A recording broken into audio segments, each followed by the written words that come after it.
میرے اللہ فرمایا ایک حدیث شریف میں ایک شخص آیا حضرت علی کرم اللہ وجہہ کے پاس اور آ کر عرض کیا کہ میں رمضان المبارک کے علاوہ کون سے روزے رکھا کروں سال بھر کے اندر؟ تو سیدنا حضرت علی کرم اللہ وجہہ نے ارشاد فرمایا کہ یہی سوال جو تم نے مجھ سے کیا ہے، یہی سوال آقا مدنی صلی اللہ علیہ وسلم سے ایک شخص نے عرض کیا تھا، اور میں اس وقت حضرت محمد مصطفیٰ صلی اللہ علیہ وسلم کے پاس موجود تھا، تو آپ نے جواباً ارشاد یہ فرمایا تھا ان كنت صائما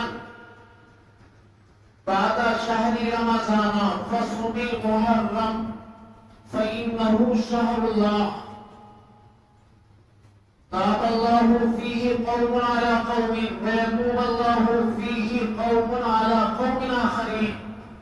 تو رسول اکرم صلی اللہ علیہ وسلم نے یہ جواب دیا تھا کہ اگر رمضان المبارک کے علاوہ کسی مہینے کے اندر آپ روزے رکھنا چاہتے ہیں فصم المحرم، تو کہہ کے روزے رکھیے، محرم کے روزے رکھیے، کہ اس میں اللہ تبارک و تعالیٰ نے اس ماہ محرم کے اندر ایک قوم کی توبہ قبول کی، اور آگے بھی اللہ تبارک و تعالیٰ اس ماہ محرم کی برکت سے ایک قوم کی توبہ قبول کریں گے آخر زمانے کے اندر۔ تو یہ مہینہ جس کو جناب نبی کریم صلی اللہ علیہ وسلم نے ارشاد فرمایا فَإِنَّهُ شَهْرُ اللَّهِ، یہ اللہ تبارک و تعالیٰ کا مہینہ ہے، تو یعنی کتنی عظمت اس کی بڑھ گئی کہ جس کو اللہ تبارک و تعالیٰ کا مہینہ قرار دے دیا گیا۔ فرمایا حضرت ابو قتادہ رضی اللہ تعالیٰ عنہ سے روایت ہے، فرمایا سیام یوم فیہ یومی عاشوراء انی احتسب علی اللہ ان یکفر السنة التي قبلہ، وفی روایت ابن ماجہ ان یکفر السنة التي بعدہ، یعنی جناب نبی کریم صلی اللہ علیہ وسلم نے ارشاد فرمایا کہ اس ماہ محرم میں ایک دن ایسا ہے کہ مجھے اللہ تبارک و تعالیٰ سے یہ کبھی امید ہے کہ اللہ تبارک و تعالیٰ اس دن کی عبادت روزہ رکھنے کے بدلے اللہ تبارک و تعالیٰ ایک سال پہلے گناہ معاف فرما دیں گے۔ اور ابن ماجہ کی روایت میں آیا کہ آقا مدنی صلی اللہ علیہ وسلم نے ارشاد فرمایا کہ اس روزے کی برکت سے اللہ تبارک و تعالیٰ ایک سال بعد کے گناہ معاف فرما دیں گے۔ یوم عاشوراء، عاشورے کا دن محرم کی 10 تاریخ ہوا کرتی ہے۔ اس کی فضیلت یعنی اس مہینے کی فضیلت تو یہ ہے کہ یہ شہر اللہ ہے، اللہ کا مہینہ ہے، اور اس مہینے میں کثرت سے عبادت کی جائے، روزے رکھے جائیں، کیونکہ حضرت ابو ہریرہ رضی اللہ تعالیٰ عنہ کی روایت ہے من صام یوما من المحرم، جس نے محرم کے روزوں میں سے کوئی روزہ رکھا تو فرمایا غفرہ اللہ بکل یوم 30 یوما، تو اللہ تبارک و تعالیٰ ہر دن کے روزے کے بدلے 30 دن کے روزوں کا اجر عطا فرمائیں گے۔ ہر دن کے روزے کے بدلے، محرم کے ہر دن کے روزے کے بدلے 30 دن کے روزے عطا فرمائیں گے، روزوں کا اجر عطا فرمائیں گے۔ فرمایا اس میں یہ دن جو عاشورے کا دن ہے یہ بڑی عظمت والا دن ہے، اس مہینے کے اندر عاشورے کا دن محرم کی 10 تاریخ یہ بڑی عظمت والا دن ہے۔ بخاری شریف کی احادیث، مسلم شریف کی احادیث، اصحاب ستہ کی احادیث میں اس دن کی بڑی فضیلت آئی ہے۔ فرمایا کہ یہ ایسا دن ہے کہ اللہ تبارک و تعالیٰ نے عاشورے کے دن ہی زمین اور آسمان کو پیدا فرمایا، قلم کو پیدا فرمایا، سیدنا حضرت آدم علیہ السلام کو پیدا فرمایا، سیدنا آدم علیہ السلام کی توبہ اسی دن قبول ہوئی، اور یہی وہ دن تھا کہ جس روز اللہ تبارک و تعالیٰ نے حضرت ادریس علیہ السلام کو آسمان پر اٹھایا، اور یہی وہ دن ہے کہ جس دن اللہ تبارک و تعالیٰ نے حضرت ابراہیم علیہ السلام کو نمرود کی آگ سے نجات عطا فرمائی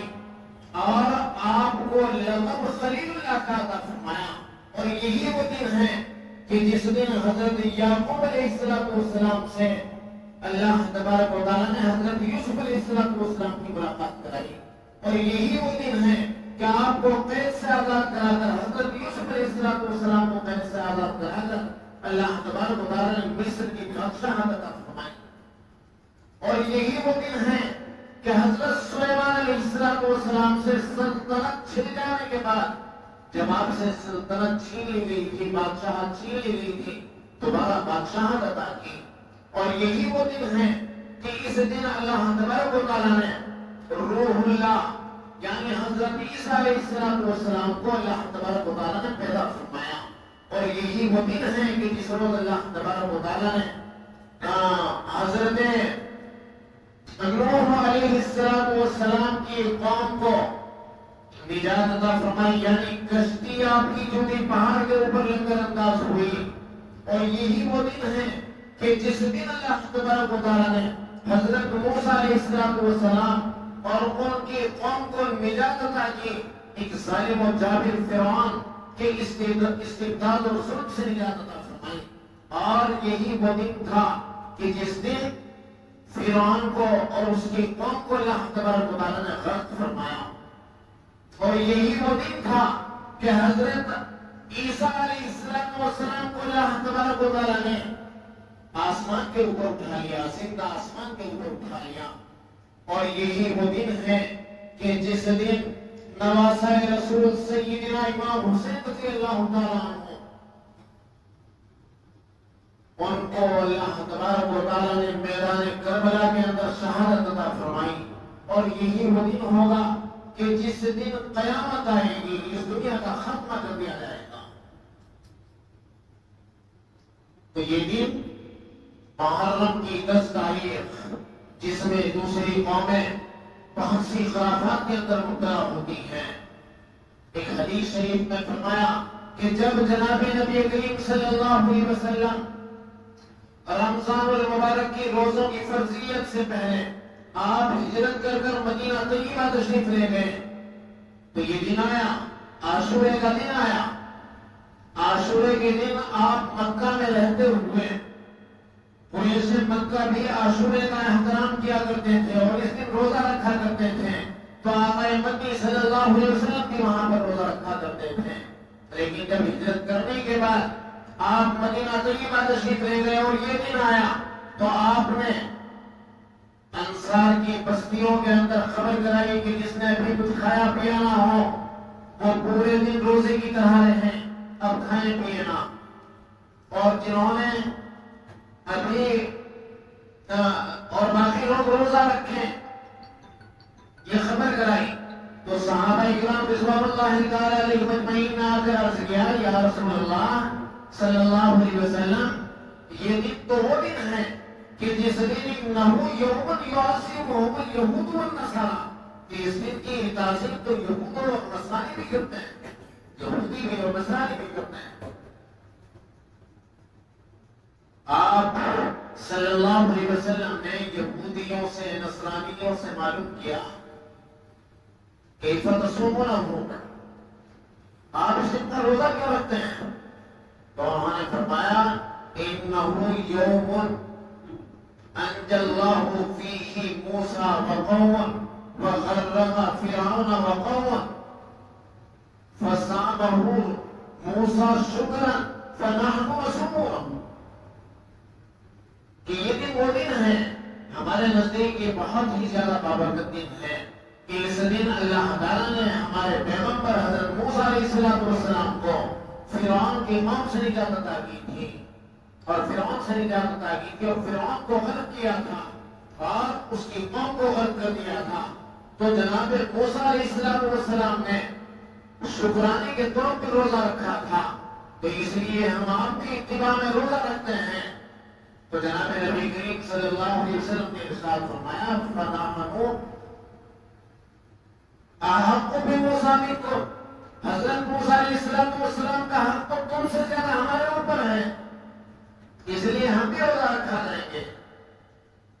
ایک دوسری روایت حضرت ابن عباس رضی اللہ تعالیٰ عنہ سے ہے. حضرت ابن عباس رضی اللہ تعالیٰ عنہ فرماتے ہیں کہ جب جناب نبی کریم صلی اللہ علیہ وسلم نے اس دن کے روزے کا حکم دیا تو لوگوں نے آ کر عرض کیا کہ یہ دن تو وہ دن ہے کہ جس دن یہودی اور نصرانی بھی روزہ رکھتے ہیں. تو جناب نبی کریم صلی اللہ علیہ وسلم نے ارشاد فرمایا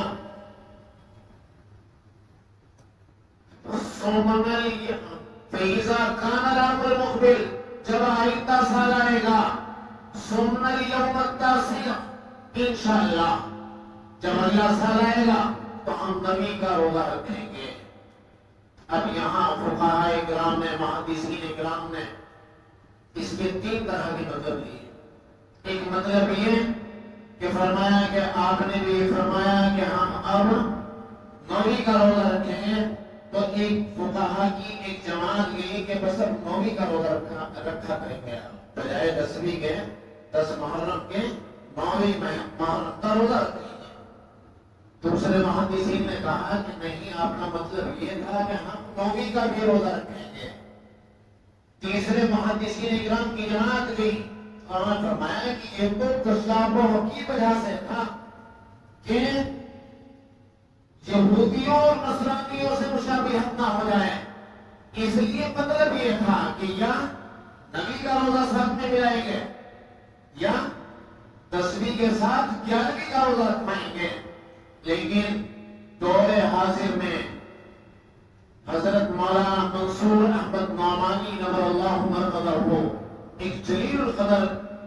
ایک عالم گزرے ہیں حضرت مولانا منصور نعمانی. انہوں نے دورہ کیا اور یہودیوں اور نصرانیوں کو دیکھا کہ اب ان کا کوئی بھی کام قمری تاریخوں سے نہیں ہوتا، چاند کی تاریخوں سے نہیں ہوتا، اور نہ ہی وہ اس دن کا روزہ رکھتے. تو آپ کی رائے یہ رہی کہ میری رائے یہ ہے کہ آقا مدنی صلی اللہ علیہ وسلم کا فرمانا مشابہت کی وجہ سے تھا، اور جب وہ رکھتے ہی نہیں اب تو اس لیے ہمارا کافی ہے کہ 10ویں محرم کا ہی روزہ رکھیں. سمجھ میں بات یہ ہے کہ 10ویں محرم کا ہی روزہ رکھیں، کیونکہ تشابہ ختم ہو گیا. اب ہمیں یہاں پہ ایک بات سمجھنے کی ہے. سوچنے کی بات یہ ہے کہ آقا مدنی صلی اللہ علیہ وسلم کو عبادتوں کے اندر بھی تشابہ نہیں چاہتے، عبادت میں بھی مشابہت ہو. اسی لیے فرمایا جب سورج طلوع ہو رہا ہو اس وقت کوئی رکوع سجدہ نہ کرے، جب غروب ہو رہا ہو کوئی رکوع سجدہ نہ کرے، کیونکہ یہاں کفار اہل حدود جو ہیں اس وقت میں عبادت نہیں کرتے ہیں، تو ہماری عبادت اس وقت ان کی عبادتوں کے ساتھ میل نہ کھا جائے، اس لیے منع فرمایا. سوال کے وقت اسی لیے منع فرمایا. تو بتائیے پھر رہن سہن میں اللہ کے نبی کیسے برداشت کریں گے کہ ہماری مشابہت دوسری قوموں سے ہو، لباسوں کے اندر ہماری مشابہت دوسری قوموں سے ہو، چہرے مہرے کے اندر ہماری مشابہت دوسری قوموں سے ہو. یہ اللہ کے رسول اس چیز کو کیسے برداشت کریں گے؟ سوچنے کا مقام ہے. تو دعا کیجیے اللہ تبارک و تعالی سب کو عمل کرنے کی توفیق عطا فرمائے.